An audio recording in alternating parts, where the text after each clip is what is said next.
لوک سانج foundation Islamabad, ساگ، Savera foundation Chishtian, prime Khanewal, social welfare and community development organisation Bhurewala اور action add Pakistan اسلام آباد نے مل کر ملتان میں بیٹی کاٹن کسانوں کی خوراک پر اس کے اثرات کے عنوان سے ایک سیمینار کا انعقاد کیا، جس میں لوک سانج فاؤنڈیشن کا تعارف کرواتے ہوئے سعید الرحمان نے کہا کہ بیٹی کپاس کے حوالے سے لوک سانج کا موقف بہت واضح ہے کہ بیٹی انسانی صحت، حیوانی صحت اور ہمارے ماحول اور زمین کی زرخیزی کے لیے انتہائی خطرناک ہے۔ انہوں نے کہا کہ لوک سانج یہ سمجھتی ہے کہ جنیاتی طور پر تبدیل شدہ یہ بیج صرف اور صرف ہم جیسے ترقی پذیر ملکوں کی زراعت پر ملٹی نیشنل کمپنیوں کے کنٹرول کی سازش ہے۔ سیمینار سے خطاب کرتے ہوئے انہوں نے کہا کہ بیٹی کپاس ایک سازش کے تحت پاکستان میں کاشت کی جا رہی ہے اور اس کی کاشت بڑھانے کے لیے مونسینٹو ہر حربہ استعمال کر رہی ہے۔ کسانوں سے خطاب کرتے ہوئے سیکرٹری ساگ عبدالرشید نے کہا کہ ہم پنجاب حکومت کو مبارکباد پیش کرتے ہیں کہ اس نے پنجاب میں بیٹی کپاس کی کاشت کے لیے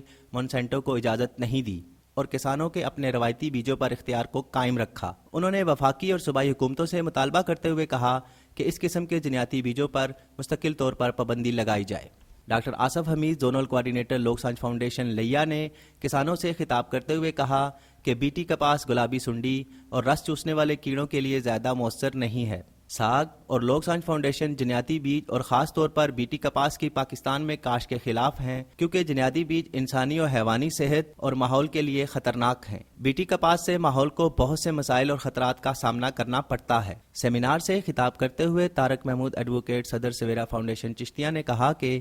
پنجاب اور سندھ میں زیادہ تر رقبہ پر بیٹی کاٹن کی کاشت ہو رہی ہے۔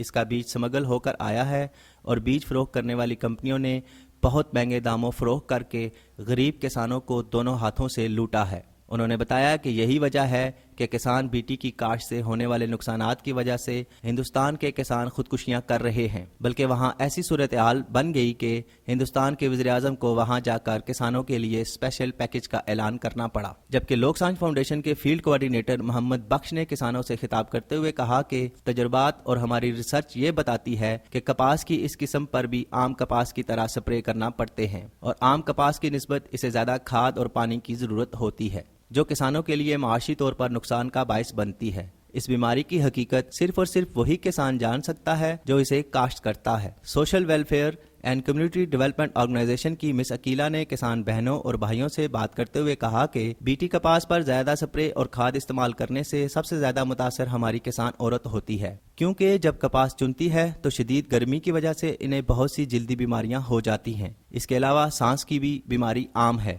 ناصر عزیز نمائندہ ایکشن ایڈ پاکستان اسلام آباد نے کسانوں سے خطاب کرتے ہوئے کہا کہ ہمارا حکومت سے مطالبہ ہے کہ وہ پہلے بیٹی کپاس کے سلسلے میں پوری طرح تحقیقات کروائیں، وہ ممالک جہاں اس کی کاشت ہو رہی ہے وہاں سے اس کے نتائج اکٹھے کریں، اس کے بعد اگر یہ ہمارے ماحول اور انسانی حیوانی صحت کے معیار پر پوری اترے تب اس کی کاشت اور فروخت کی اجازت دی جائے۔ جبکہ آخر میں ایک جو ریلا حال سے شروع ہوئی اور ملتان میں ختم ہوئی۔ ریلی کے شرکاء نے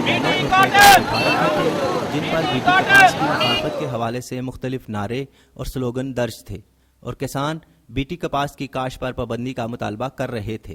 بیٹی کاٹن، بیٹی کاٹن، بیٹی کاٹن، بیٹی کاٹن، بیٹی کاٹن، بیٹی کاٹن۔ نہیں مانتے ظلم کے ضابطے، ہم نہیں مانتے ظلم کے ضابطے، ہم نہیں مانتے ظلم کے ضابطے۔